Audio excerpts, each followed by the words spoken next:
శ్యామల ఎవరైతే వైఎస్ఆర్ కాంగ్రెస్ పార్టీ అధికార ప్రతినిధి ఆమె మీద కూడా ఇప్పుడు కేసు తెలంగాణలో నమోదైంది. అది ఏ కక్ష సాధింపు కేసు కాదు, బెట్టింగ్ యాప్ల విషయంలో జరుగుతున్నటువంటిది. బెట్టింగ్ యాప్లు ప్రచారం చేస్తున్నటువంటిది. అంటే మేము బాగుపడి మేము బెట్టింగ్ యాప్లతో కార్లు కొన్నాం, బిల్డింగులు కొన్నాం, ఆస్తులు కొన్నాం అని ఒక అబద్ధం చెప్పి, లేదా వాళ్ళకి ఏమన్నా ఆడవారికి ఏమైనా ఇచ్చారేమో అట్లాగా దాన్ని బేస్ చేసుకుని మీరు కూడా బాడండి, మేము నాశనం కాలేదు మీరందరూ బాగుపడిపోతారు అని చెప్పేవాడు. బెట్టింగ్ యాప్లో దగ్గర డబ్బులు కుప్పలు తెప్పలు ఎక్కువ ఉంటే ఏంటి అందరికీ దానం చేయడానికి, అదేం దాన కార్యక్రమం. 100 మంది నాశనం అయితే 100 కాదు 1000 మంది నాశనం అయితే ఒకడు బాగుపడతాడేమో, ఆ ఒక్కడిని చూపించి బతికించేయాలి అన్నటువంటి కాన్సెప్ట్. అట్లా వీళ్ళని బతికించారా తెలియదు. ఇప్పుడు విచారణ అయితే ప్రారంభమైంది. శ్యామలతో పాటుగా విష్ణుప్రియ ఈ జబర్దస్త్ ఇంట్లో కూడా చేసుకొచ్చినట్టు కదా అమ్మాయి, ఆ అమ్మాయిని తో పాటుగా ఒక కానిస్టేబుల్ కిరణ్ అనేటటువంటి ఆయన కూడా యూట్యూబ్ వీడియోలు చేస్తుంటారట. ఇట్లాంటి వాళ్ళందరినీ కూడా ఇప్పుడు నోటీసులు ఇచ్చినటువంటి నేపథ్యంలో అవన్నిటికంటే కూడా ఇక్కడ శ్యామల రాజకీయ పరంగా ఆంధ్రాకి లింక్ అయి ఉన్నది కాబట్టి ఆమె మీద ఆంధ్రాలో కూడా కేసులు పెట్టాలి, ఆమెని అరెస్ట్ చేయాలి అంటూ ఎవరైతే మొన్నటిదాకా వివాదాస్పదమై ఇప్పుడే పరిష్కారం అయిపోయి మళ్ళీ జనసేనలో కీ పోస్ట్ కోసం అట్లాగే నామినేషన్ పోస్ట్ కోసం ఎదురు చూస్తున్న కిరణ్ రాయల్ డిమాండ్ చేస్తున్నాడు. మరి ఒకసారి అదేంటో విందాం.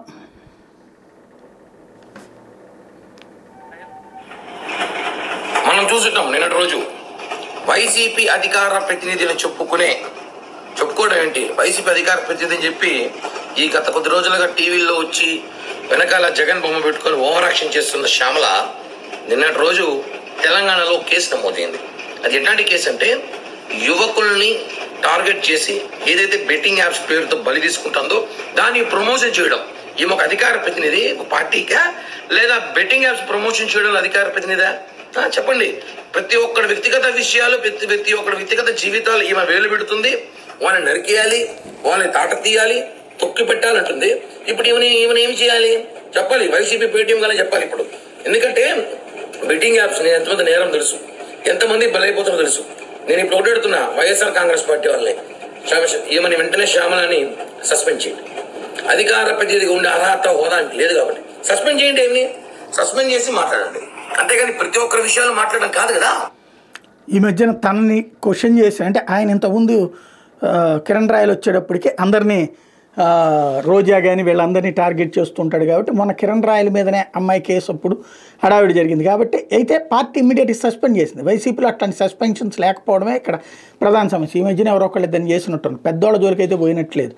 దువ్వాడను పక్కన పెట్టారు కానీ సస్పెన్షన్ చేయాలి. ఇప్పటికే ఆయన దువ్వాడ ఓ పక్కన భార్య ఉండగానే విడాకులు ఏం తీసుకోకుండానే ఇప్పుడు ఆవిడతో కలిసేసి ఆవిడ మా ఆవిడే అన్నటువంటి కోణంలో ఏదో దాన్ని ఏమంటారు బట్టల కొట్లు కూడా ఇనాగరేట్ చేస్తే ఇంకా వైసీపీ ఎమ్మెల్సీ కానీ కొనసాగుతున్నాడు. అదే టైప్లో నడుస్తుంది. అట్లాగే ఇక్కడ కూడా ఇట్లాంటి వాళ్ళ మీద చర్యలు తీసుకొని వైనం, తెలుగుదేశం కానీ జనసేన కానీ వాళ్ళ మీద ఏమైనా ఆరోపణలు వస్తే చర్యలు తీసుకుంటారు. వీళ్ళు తీసుకొని వైనాన్ని ప్రశ్నిస్తున్నారు.